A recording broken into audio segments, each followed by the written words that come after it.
there, but he loves Meeks. He says the other night Meeks was 8 for 8. The bench came in.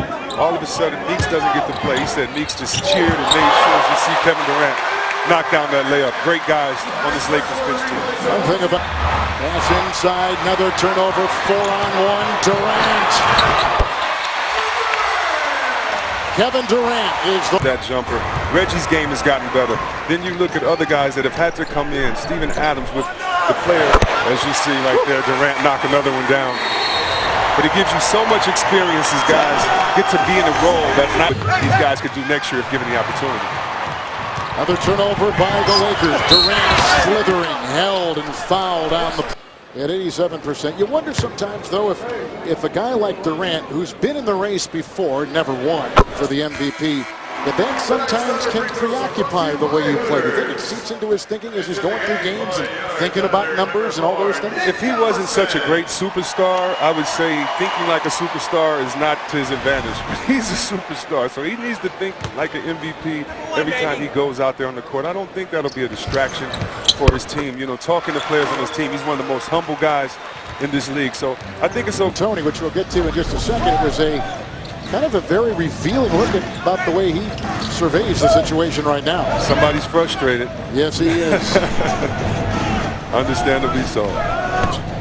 Durant is in, and the Sacre and the foul on the play on Robert. But the bottom line is, he isn't seeing the compass pointed to be Orlando without Shaq. You don't get anything for that. You don't get a trade. I don't understand how you let Dwight Howard go and not get anything for that as well. And then and they're looking for the ball, getting it on the floor, and out it goes, 3-on-1. Here it goes, Durant was skying inside, and he went over. He's won the scoring title 3 of the past 4 seasons.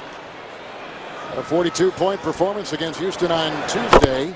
I'm executive producer Howie Mandel. The Hidden Camera Ambush Series. Deal with it. Returns Wednesday at 10:30, 9:30 Central. Only TBS. Very funny. 87% free throw shooter is Durant. Interesting, though, in the last 4 games coming into tonight, he had missed 13 free throws in 52 attempts, much lower than 74%. Now put in 9. No one for Los Angeles in double figures. Westbrook with 14, 13 for Durant. Ibaka with 11. Westbrook on top. Meeks out there along with Marshall and Johnson and Gasol and Kelly with a good shot. Outside by Durant. Pass the ball out of the post. And Kevin Durant, who weighs about 150 pounds, is checking you and you're a center. You have to go at him just to take a little bit of pressure off him offensively. Here comes Durant.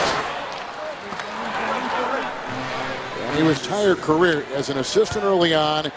As the head coach now, I've always wondered if a head coach has to change the way he delivers a message to keep it fresh. Well, I started with practice time. I know that my players now know my system.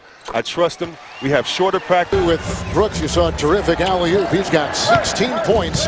When they first made the trade, he had 8 consecutive games. Bazemore did up double-figure numbers. Then it dipped, and that's why he wasn't starting. He's doing a pretty good job on Durant. You know, you can't stop him with getting in front of him, crowding him, making him take the tough shot.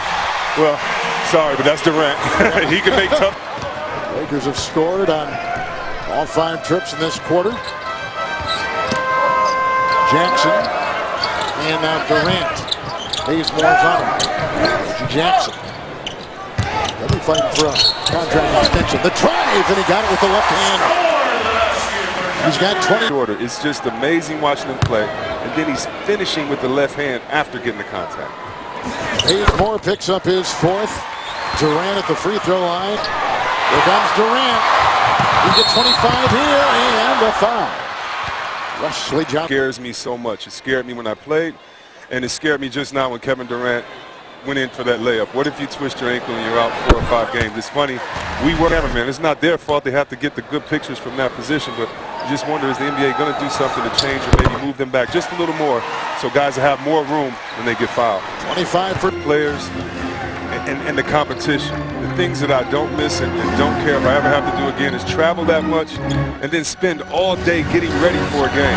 The preparation, waking up, you have to have the same root irritation in his back, but he says he's been ready to play for 2 weeks. and he definitely wanted to play this year. However, he said, I understand the tenuous nature of my health, and if that's the decision that the organization of Mike wants to make,